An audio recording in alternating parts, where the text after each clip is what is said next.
Ola, benvidas e benvidos un martes máis á Aula Galicia Aberta para seguir facendo un percorrido pola nosa lingua, a nosa cultura e os nosos costumes e transmitilos máis alá dos límites da nosa comunidade autónoma.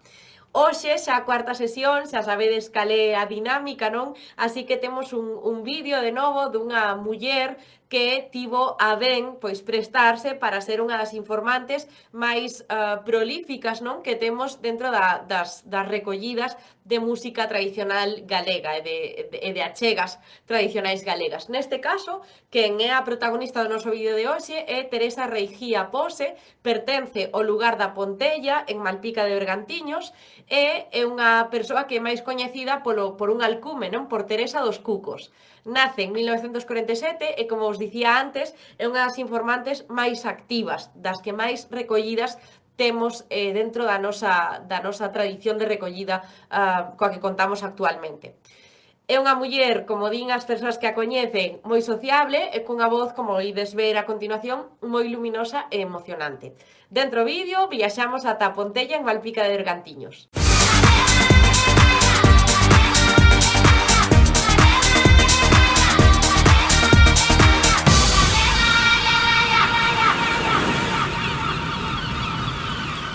Cabe na casca dun ovo a mañona de enchere. Vente vindo, vente andando, que eu no camiño te espero, conocinte no andare polo refaixo amarelo. Conocinte no andare polo refaixo amarelo. Alto pino, generosa capitana, alto pino, que al cielo ya la rama.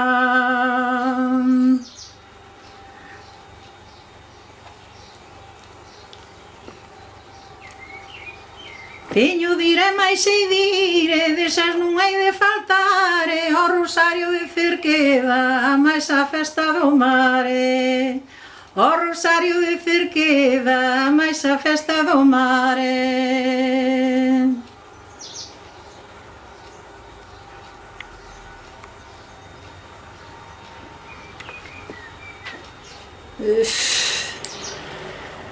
Así que dei a media volta.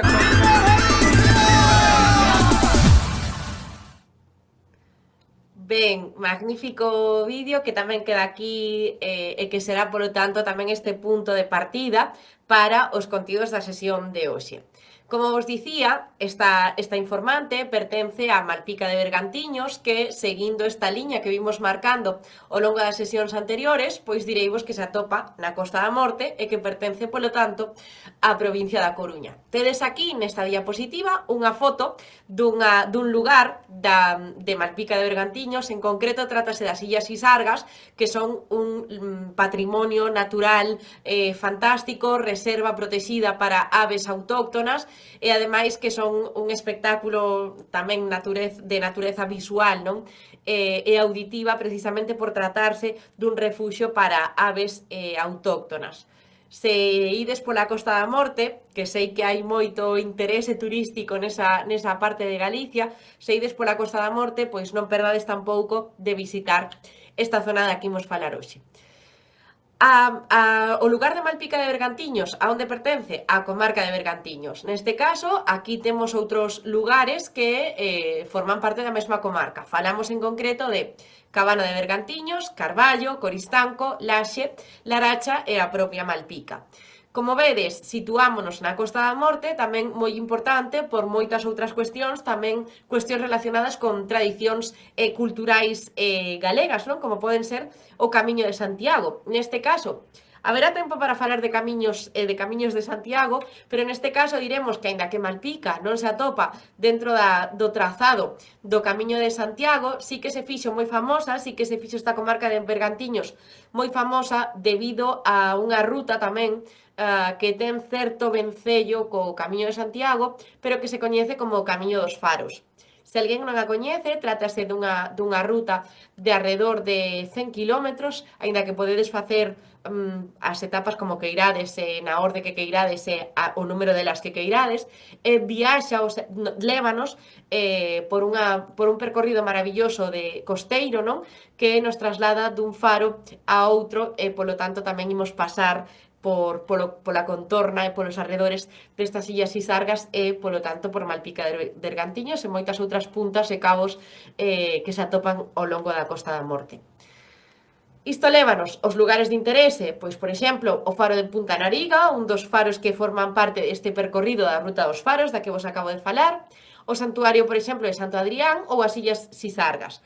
Dentro de Malpica, ou de calquera lugar da comarca de Malpica, da comarca de Bergantiños, perdón, calquera das praias ás que poidamos acceder vai ser un espectáculo natural, polo tanto, un lugar que paga a pena ver, porque a verdade é que esta parte do océano, esta parte da entrada e da saída da terra, non? Cara ao océano, cara a mar aberto, é maravillosa, é un lugar espléndido para ver estas rías altas, digamos.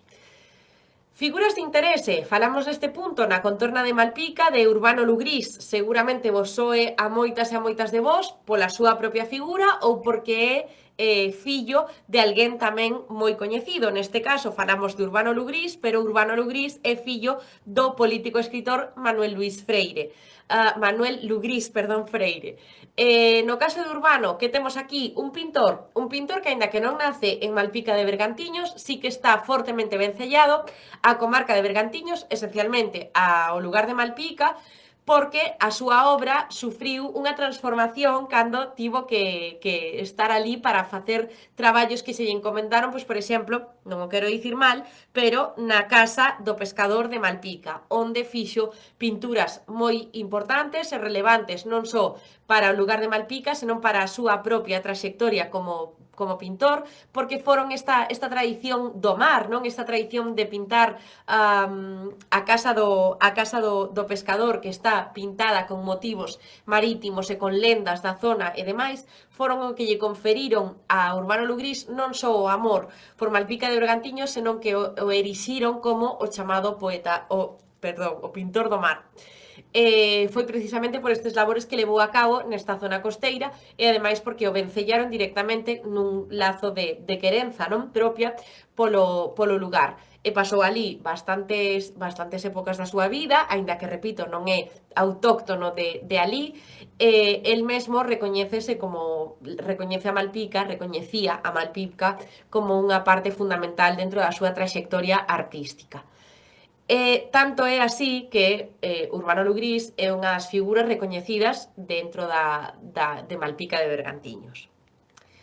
Máis cousas. Sobre festas e celebracións, destacamos as festas do mar, que teñen sempre lugar a finais de agosto. Se alguén quere visitar a zona de Malpica de Bergantiños, que non perda estas festas e celebracións en honra a virxes do mar, normalmente as Dores e demais, que se dan a finais de agosto. Si que é certo que a zona da Costa da Morte ten, pois, todas as súas celebracións, case todas as súas celebracións teñen como motivo, a tradición marítima, e no caso de Malpica, pois non ia ser diferente, non?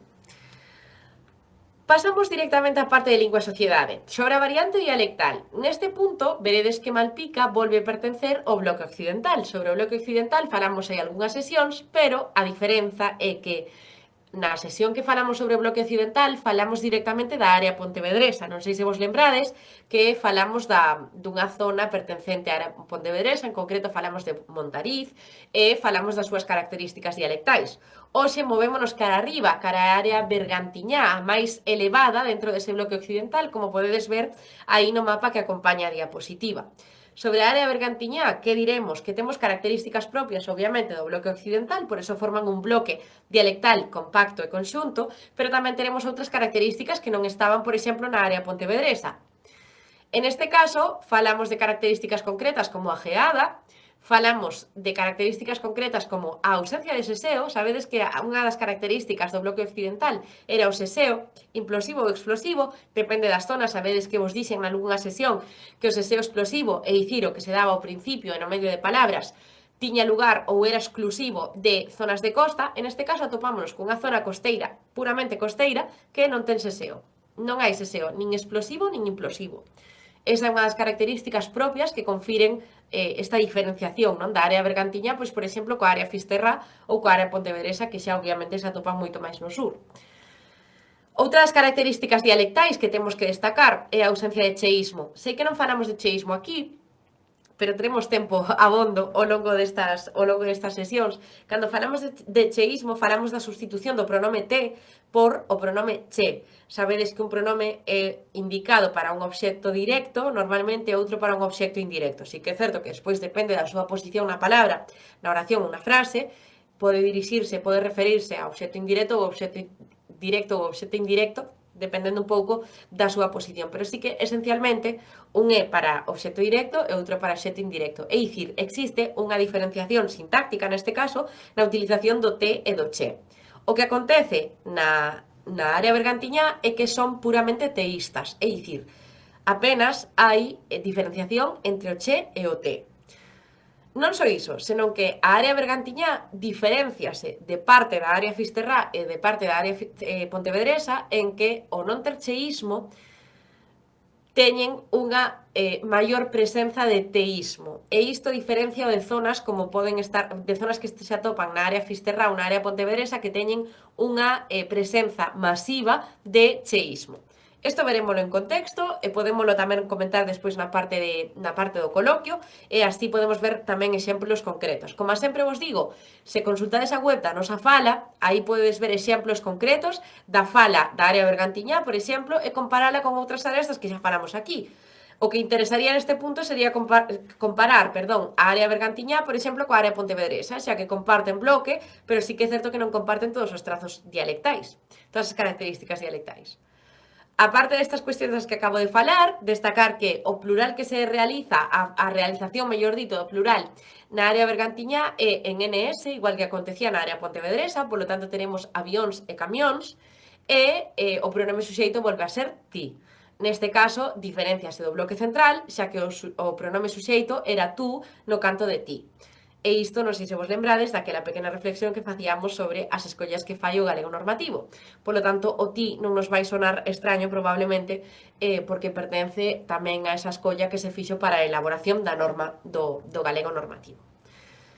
Máis cousas sobre o vocabulario de hoxe, relacionado precisamente coa costa galega. Xa sabedes que estamos nunha zona puramente costeira, polo tanto, o que vos traemos hoxe aquí son unhas escollas de vocabulario relacionadas co tema da costa galega. Tedes na parte esquerda da diapositiva unha imaxe que non sei se acertaredes a vela correctamente, pero non só describe esas partes da costa galega, tales como as rías, os cabos, non sei, as illas, outros lugares como poden ser de interese, non? Como a estaca de Bares que tedes aí arriba, e moitos outros lugares. Non só describe iso, senón que no centro da imaxe ten unha numeración que vai do número 1 ao número 16 e recolle diferentes elementos relacionados coa costa galega, que agora veremos cal é a súa equivalencia en galego. Sobre esta diapositiva, aparte desta cuestión de vocabulario, repito que está bastante ben indicado xeográficamente todas esas partes da costa galega que son de interese non só turístico, senón tamén como cultura galega xeral, non? E dividimos esta imaxe en 4 partes esenciales. Por un lado temos arriba de todo a Mariña, a parte da Mariña, esa parte tamén da Mariña lucense e demais.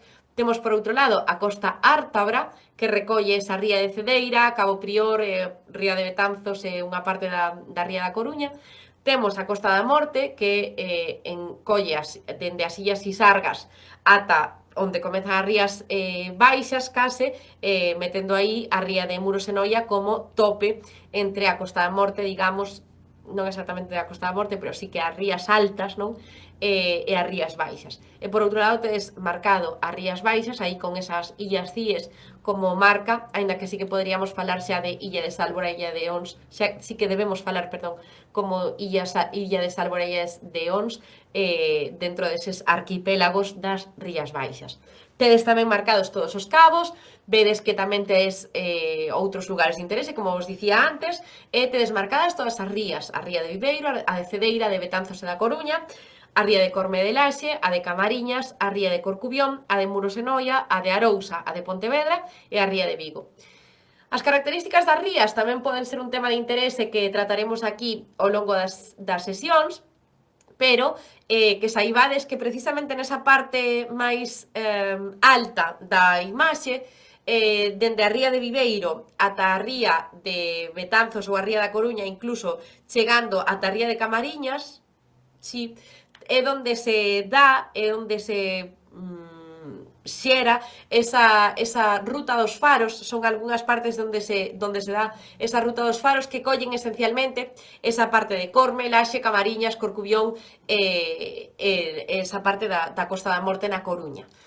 Só por se queredes situar así máis ou menos no mapa e para que saibades que tamén é unha atracción, non? Para vir visitar esta parte de Galicia. No que ten que ver co vocabulario, temos aquí o número 1. O número 1, non sei se vedes ben no mapa, sitúase aí entre o territorio que está xusto entre o mar e a terra, é dicir, a liña esa que divide a terra do mar é precisamente o amarre, non? Onde se amarran os barcos ou as embarcacións diversas. Eso sería o que lle chamamos amarre, onde se agarran, onde se atan esas embarcacións que están no mar. É tamén por onde se accede, non? Moitas veces á terra propiamente. Por outro lado, isto compréndese dentro do lugar do porto, non? Este lugar que é unha construción que conecta directamente co mar, os portos. Temos ademais aquí no número 3 a lonxa, que sería ese edificio onde se venden as mercadorías, os peixes, esencialmente, que provén ou que acaba de chegar deses barcos, desas embarcacións. No número 4 tedes marcado as redes ou aparellos, o número 4 atópase xustamente nesa embarcación que tedes aí. Redes ou aparellos, xa sabedes que depende do tipo de pesca que teñamos que facer, pois imos atoparnos con redes dun tipo ou con aparellos diversos que axudan a levar a cabo os labores da recollida de peixe no mar. No 5, o tipo de embarcación que tedes, unha gamela. Sabedes que hai diversos tipos de embarcacións tradicionais, precisamente tamén no verán na Illa de Arousa, sobre todo, danse mostras de embarcacións tradicionais. Tamén existen estas mostras pois polas rías altas, pola Costa da Morte, por exemplo, ou tamén mesmo na Mariña. Pero sí que é certo que estas embarcacións tradicionais, hai unha mostra de embarcacións tradicionais deste tipo, pois precisamente aí nas Rías Baixas, no caso da Illa de Arousa ou Vilanova de Arousa, fanse todos os veráns mostras de embarcacións tradicionais, e podedes ver as dornas ou as gamelas ou outros tipos de embarcacións que tiveron unha importancia histórica fundamental para traer precisamente mercancía aos portos pesqueiros da nosa comunidade autónoma. No 6, tedes aí marcado esa parte da gamela, neste caso que se trata do mastro. Esta parte comparten outras moitas embarcacións, non necesariamente só tradicionais. Tedes no 7 a cuberta, que sería tamén esa outra parte desta embarcación. No 8 temos a figura do mariñeiro, sería a persoa que traballa ou que vai dentro das embarcacións e, polo tanto, fai os labores, non? Dentro do mar. Por un lado temos os mariñeiros e, por outro lado, veremos despois as mariscadoras, non? Estas eran esencialmente as diferenzas. Mariñeiros facían labores dentro do mar, é dicir, fora da orilla, non? E as mariscadoras traballaban máis cos pés na terra, de algunha forma. Seguimos vendo esta imaxe. No 9 temos o peirao, tedes aí o número 9 situado, non sei se o veredes ben, pero vaya, tamén o podedes consultar por aí. Tedes no 10 o que vos introducía da mariscadora, que se atopa no fondo da imaxe. As mariscadoras, esencialmente, o que recollían era marisco de area, non? Esencialmente, pois ameixas, esencialmente choco na zona de Redondela, por exemplo, croques e demais. Temos no 11 unha redeira, que esa señora está, pois probablemente tecendo ou desenleando as redes, e a que tedes aquí máis preto, a persoa que tedes máis preto da imaxe, e tamén sacando eses restos de peixes que quedaban nas redes, polo tanto era un dobre labor, non? No sentido de que non só construían, tecían e arreglaban as redes, senón que tamén facían a función de quitar eses restos de peixes que quedaban dentro das redes unha vez se facía o primeiro baleiramento, non? No 12 tedes peixe, o peixe é o produto que se extrae, non? Neste caso do mar, peixe como hiperónimo neste caso, é dicir, peixe pode ser calquera tipo de peixe, un peixe tamén pode ser non sei, dende unha nécora ata unha lubina, non? O peixe sería o hiperónimo, e dentro dese hiperónimo pois temos outros nomes para designar a cada un dos tipos de peixe. A parte diso, temos no 13 unha boia, que como vedes é ese instrumento que aparece aí ao lado desa señora que aparece na dereita da imaxe. A boia é un instrumento concreto de pesca, non? Que serve para pescar un tipo concreto de peixe, neste caso as boias ou as nasas tamén, para pescar os polvos, e despois tamén a boia dá lugar a esas delimitacións do mar, a esas delimitacións no mar que se fan con elementos flotantes, non? Que nos indican pois o por onde se entra a un porto, por exemplo, ou por onde se sae, ou onde está a liña onde non poden entrar os barcos e demais. Serve como designadora para diferentes cousas. No 14, como vos dicía, temos as nasas, que vos introducía tamén antes. No 15 tedes aí unhas caixas. Caixas aquí está aplicado ao vocabulario do mar, pero que saibades que caixas pode equivaler a absolutamente calquera caixa, sexa de cartón, sexa de plástico, sexa do tipo que sexa. Por último, temos no 16 a chabola. Tedes aquí marcado tamén, aí dentro onde tedes a embarcación, esa chabola que sería o lugar onde se poden resguardar os mariñeiros neste caso, cando o tempo, as condicións climáticas son adversas. Máis cousas. Hoxe, para saber máis, nunha nota gramatical a maiores, traémosvos marcadores temporais. Para que? Para que serven os marcadores temporais? Pois agora que xa estamos tendo como unha certa bagaxe, non? No que o vocabulario se refire, pois teremos que empezar a poder articular frases ou poder articular oracións, aínda que seguro que xa moitas e moitos de vos practicades producións en galego con asiduidade. Neste caso, traemos marcadores temporais que serían estas palabras ou estas construcións morfolóxicas que nos axudan a facer marcas temporais nas nosas construcións orais ou tamén nas nosas construcións escritas. Como marcadores temporais típicos, temos aquí os típicos adverbios de mañá, para o día seguinte ao día no que estamos falando. Temos outro marcador como pasado mañá, para dentro de 2 días, dende o día no que estou emitindo esta produción. A próxima semana, 7 días en diante, ou non necesariamente, por exemplo, podo dicir a próxima semana para o luns próximo, aínda que hoxe sexa martes, non? Ou podo dicir a próxima semana para referirme ao sábado próximo, non a este desta semana. Temos outra realización como pode ser o próximo sábado, ou o próximo mes, ou o próximo ano, ou o próximo día. Neste caso serve para dicir o próximo ou directamente artigo máis substantivo, é dicir, o sábado, o mes, o ano, o día. O sábado que me chamaches estaba na praia, por exemplo, ou o mes que saian as cualificacións finais estarei de vacacións, ou o día que me chames será un día maravilloso, por exemplo. Máis exemplos. Este xoves, neste caso, empregamos un demostrativo, como é o caso de este.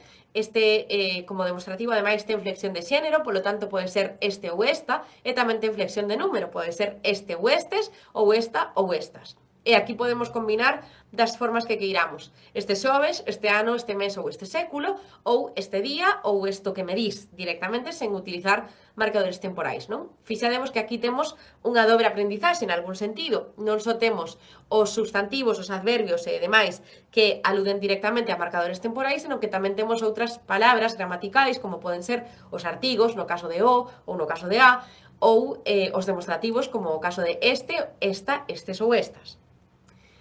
Dixen a flexión de número e xénero no demostrativo, pero non falei da flexión de número e xénero no artigo. Vedes aquí que temos a flexión en a próxima semana, feminino, a, tedes o próximo sábado, masculino o, pero tamén poderíamos ter flexión de número as próximas semanas ou os próximos sábados, ou os próximos meses ou os próximos días. Neste caso, o a, os as como flexión dese artigo que temos aquí. Outro exemplo de marcadores temporais, pois, por exemplo, dentro de 2 anos, ou dentro de 2 días, ou dentro de 4 meses. Tedes esa palabra dentro, que nos serve para marcar unha distribución temporal que non está exactamente enmarcada dentro desa palabra gramatical, senón que serán os seus complementos os que marquen a distribución temporal. Refírome a dentro de 2 días, significa exactamente no prazo de 2 días, pero se eu digo dentro dun intre, pois teño tamén unha marcación temporal, pero que non está delimitada, porque nin o dentro o marca, nin o intre é unha marcación temporal delimitada completa, non? Concreta, neste caso. Tedes tamén aquí outro recurso do que falaremos agora na parte de coloquio, e este outro recurso o que é unha recollida de vocabulario, neste caso sobre o mar. Isto é unha recollida que se fixo como iniciativa dun centro de ensino da vila de Rianxo, e tedes aquí recollido moitísimo vocabulario que vos pode servir de utilidade para coñecer máis sobre a temática do mar, a temática mariña, e para poder, polo tanto, tamén ir incorporando ás vosas producións orais e demais, pois algún outro vocabulario relacionado neste caso co mar.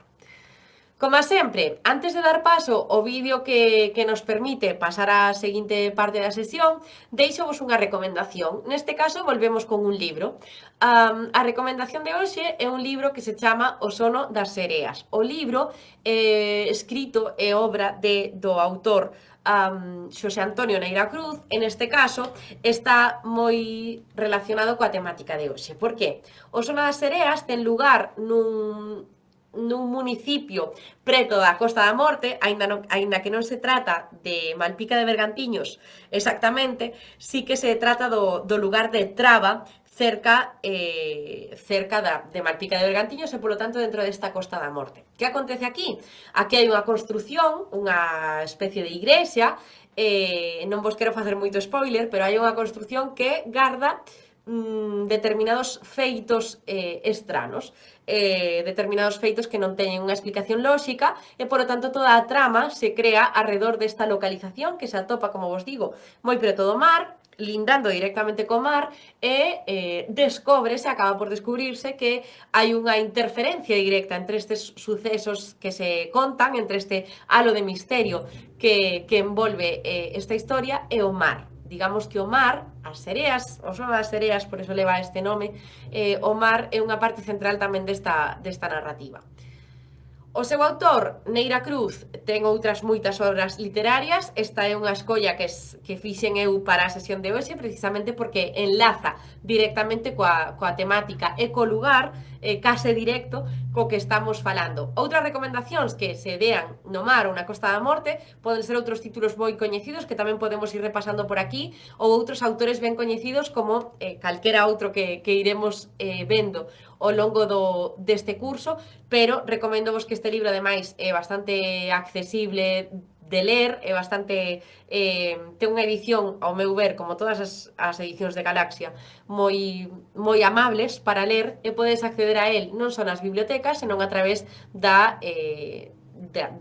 rede, a través da búsqueda online, podedes acceder á súa compra e tamén ao seu consumo noutro tipo de formatos. Espero que vos guste, e agora dou paso directamente ao vídeo que temos hoxe para ver antes do coloquio. Hoxe en concreto temos un vídeo, unha achega que ven directamente dende a Unidade Galega dos Estados Unidos de América. En concreto, esta Unidade Galega atópase en Nova York, e agora poderemos ver o que nos van cantar estas persoas. Dentro vídeo e ata dentro dun anaco.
Ola de novo, que tal? Pois fantástica tamén a chega desta unidade galega de Nova York. Vedes que imos dando un paseo por arredor do mundo nestas comunidades galegas que temos por todos eses lugares. É sempre maravilloso pois poder compartir con vos estas achegas que nos chegan cada martes. Espero que desfrutarades do contido da sesión anterior. Agora sabedes que temos uns breves minutos de titoría e mentres vos vades animando a facer preguntas e demais, hai dous temas que quedaron sen resolver da sesión pasada, non sei se vos lembrades, eran dúas cuestións sobre toponimia que dixen que vos tiña que resolver hoxe. Unha era sobre o topónimo da Lama e a súa evolución ao longo do tempo, que sabía eu que aquí había algo máis complexo do que parecía, e outro era, se non lembro mal, e se as miñas notas non me traizoan neste sentido, que tamén preguntastedes polo Rosal, por outro dos topónimos que saíron outro día. Direivos que o topónimo da Lama é un topónimo bastante recente, do século XIX, bastante recente digo porque hai outros que teñen un arraigo histórico moito maior. En este caso, a Lama empezou a chamarse así a fines do século XIX. A que fai referencia neste caso? Pois neste caso un lugar onde abunda a lama, onde hai lameiros, digamos, igual que acontece con outros topónimos, como pode ser Campo Lameiro, na provincia de Pontevedra significa que é un lugar húmido, neste caso cercano normalmente a un río. Isto é precisamente o que acontece co nome da Lama, que a súa constitución xeográfica, a súa constitución orográfica e demais, as características do terreo acabaron por dar nome a ese lugar. Antigamente, o lugar da Lama, o que se coñecemos como a Lama, tamén se coñecía, se non me equivoco, como tal Cal de Vergazo. E foi pasando tamén por outro topónimo entre os dous ata chegar ao actual a Lama, que é como a coñecemos hoxe en día. Eso pola parte da pregunta que tiña que ver co Concello da Lama, perdón. E despois preguntabades polo Rosal, que pode que a simple vista, por iso, menos mal que non me aventurei a contestar o día anterior, a cuestión do Rosal podería levarnos a que fai alusión a esta flor, non? A esta planta que dá flores coñecidas como rosas e, polo tanto, a árbore, a planta da que emerxen, da que medran esas flores serían os rosais, pero a súa orixe, o topónimo, ven precisamente de moito máis atrás, dunha palabra latina, dun étimo latino, que sería...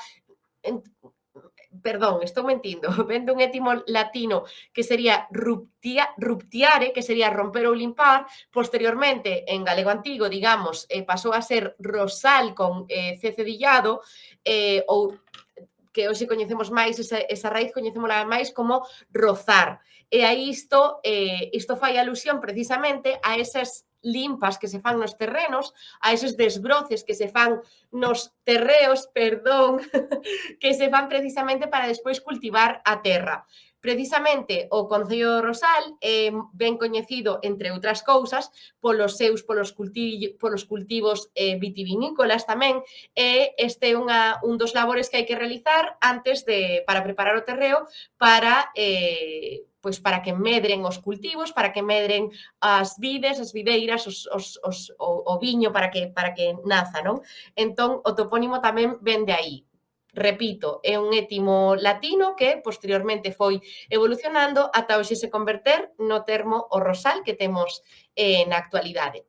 Non sei se tedes algunha preguntiña xa por aí preparada, se non, direivos que na sesión de hoxe, tal e como vos dicía hai uns minutos, dicíavos que tiñades aí un glosario de termos, bueno, que íbamos falar de termos relacionados co mar, que foi un pouco o tema que foi levándonos, non? Que foi marcando o devir da sesión de hoxe, e ese tema, ese glosario de termos sobre o mar, atópase precisamente nos materiais de consulta que tedes colgados na aula Galicia Aberta. Sabedes, para quen non o saiba, que se acaba de incorporar, ou calquera cuestión diversa, para quen non o saiba, na páxina web de Galicia Aberta tedes os materiais deste curso. Os materiais deste curso comprenden non só as grabacións das sesións que temos aquí cada martes, senón tamén un pequeno material de apoio que é o que eu tamén utilizo para falarvos na primeira media hora.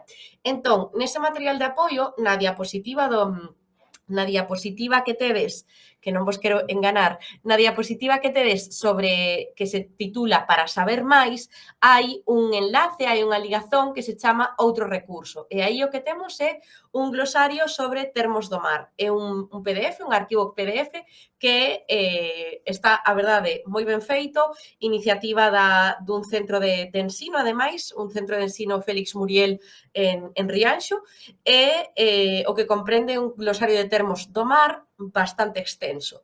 Entón, anímovos a que pasedes por el se tedes algún tipo de dúbida, cuestión ou calquera cousa que queirades comentar, probablemente atopedes aí neste documento a máis información. Temos algo polo chat? Vale, por agora non temos nada, pero tiñamos algunhas cuestións das que non chegamos a falar por falta de tempo na sesión pasada, que vos dixen que podíamos falar hoxe sobre elas. Para botar a vista atrás, como non podemos copiar os comentarios pasados, vounos ler eu para ver os que nos quedaron, para ver os que nos quedaron, atrás. Unha consulta que nos facían, que non resolvemos na clase anterior, vou na ler textualmente, era a seguinte: a miña familia era de Covelas, Lugo, está ben escrito así? Eu consulteino, efectivamente, hai un lugar que se chama Covelas, en Lugo. Eso podedelo consultar tamén no recurso do que falamos o día pasado, non sei se vos acordades, que falamos e ademais tedes colgado o recurso interactivo en liña sobre toponimia, un recurso da Xunta de Galicia, moi ben pensado e moi ben estruturado, ademais.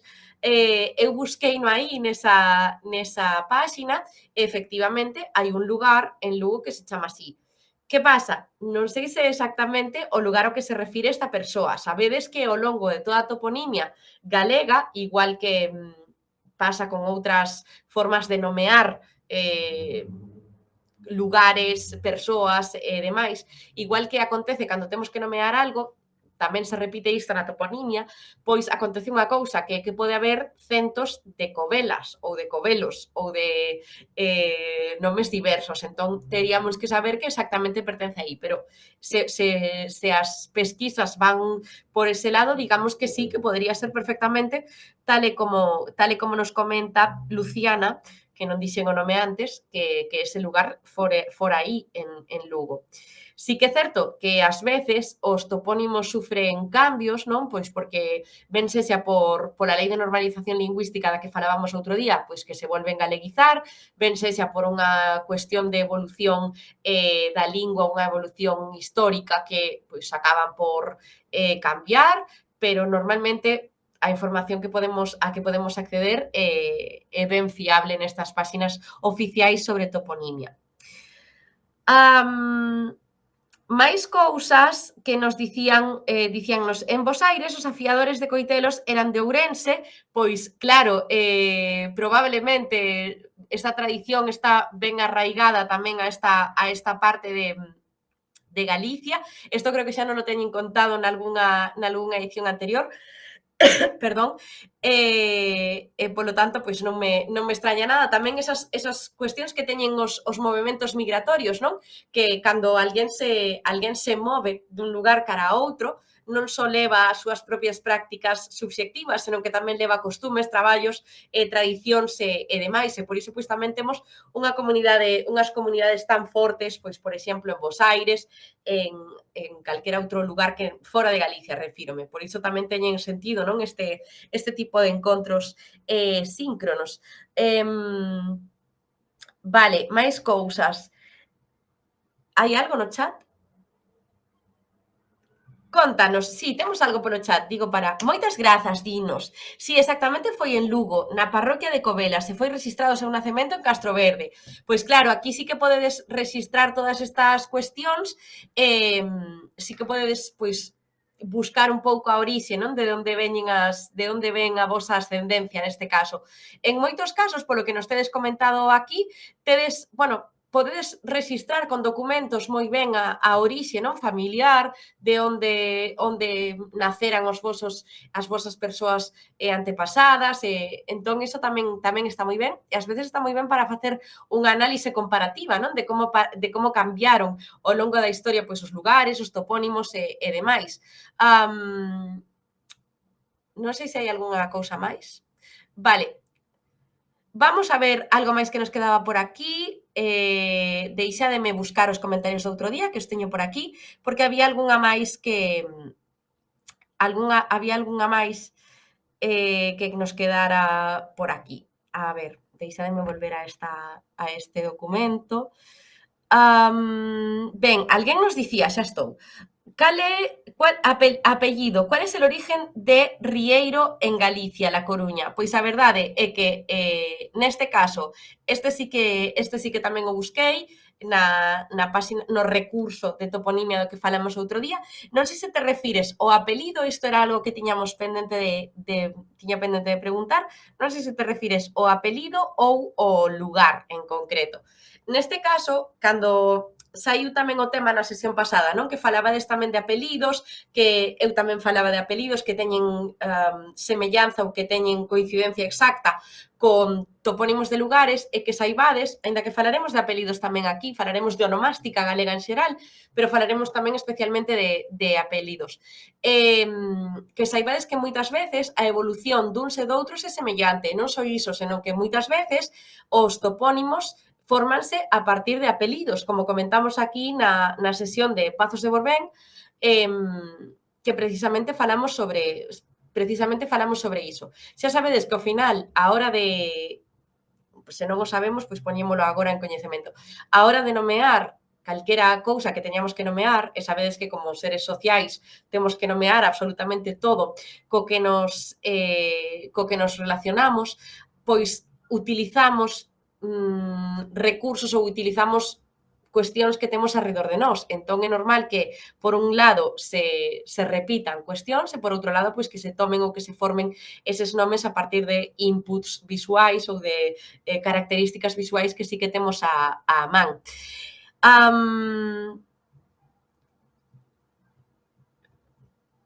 Ben, sí, perdoade que me trabuquei, dixenvos que xa falaramos dunha cuestión da que non falamos aínda, da que imos falar na sesión seguinte.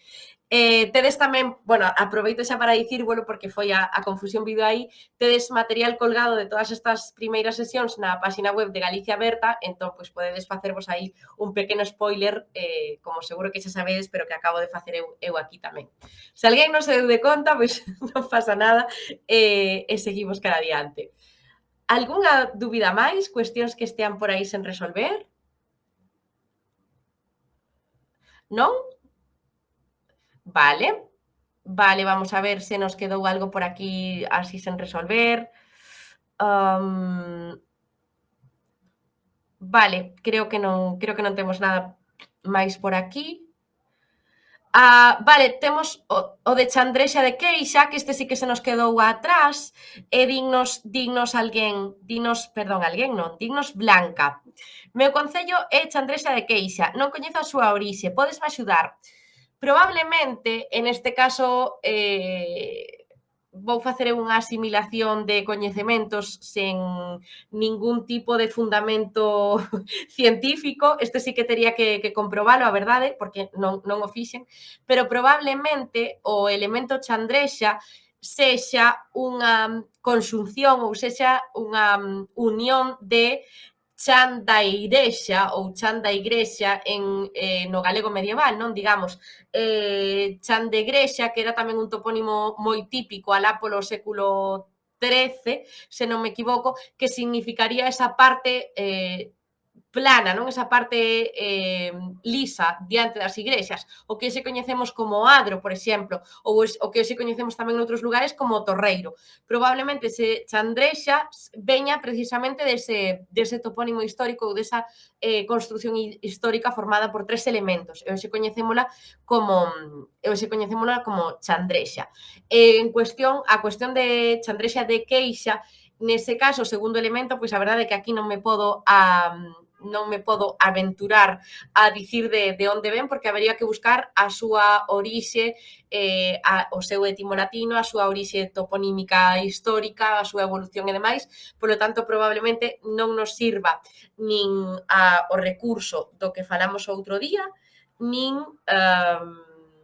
ningunha ferramenta lexicográfica de uso común. Habería que facer unha pequena investigación sociolingüística que non perdades tempo, que seguro que a fago eu para o próximo día. E así podemos disolver estas dudas. Con todo, sabedes que, agora que o mencionei, a verdade é que non falamos disto nas outras ocasións, pero sabedes que cando teñades dúbidas, pois, por exemplo, relacionadas co vocabulario, cando teñades dúbidas de utilización de algún termo en galego, por exemplo, aparte de pois buscar nestes recursos que imos vendo por aquí, vocabularios, algún tipo de outro recurso en liña interactivo e demais, hai os recursos lexicográficos que sempre aos que sempre vos remitimos, sobre todo en edicións anteriores, aquí aínda non tivemos ocasión, que son as ferramentas lexicográficas en liña, tanto o Portal das Palabras como o Dicionario da Real Academia Galega ou calquera outra que sexa do voso agrado. Tanto o Portal das Palabras como a Real Academia Galega, como outras máis específicas como Buscatermos, por exemplo, ou calquera outra ferramenta lexicográfica diversa, calquera delas teñen aplicación para o móvil, aplicación que podes descargar pois ben dende a App Store ou dende o Play Store ou calquera lugar de descarga de aplicacións. E así pois teñen unha forma de acceder a elas moi fácil, moi rápida, que vos pode axudar para resolver dúbidas relacionadas coa gramática, co léxico e, en definitiva, non, co uso do galego. Algunha preguntiña máis ou imos pechando? Ben, creo que non temos nada máis por aquí, entón imos pechar a sesión aquí e direivos que a semana que ven temos unha sorpresa preparada que estou segura de que vos vai gustar moitísimo, así que vouvos deixar por aquí a dúbida para que poidades ir pensando e lucubrando en que vai acontecer a semana que ven, pero direivos que non é unha sesión como as que estades habituadas. Vamos ter unha sorpresa, vamos ter con nós unha persoa moi especial tamén para este curso, que de seguro vai ser vamos pasar un rato fantástico conversando cando converse con nós. Sen máis, deixámolo aquí, vémonos, polo tanto, na sesión do vindeiro martes, tedes os materiais dispoñibles máis as clases na aula virtual de Aula Galicia Aberta e espero que vos vaya moi ben no que vos quede de tarde. Chao, chao!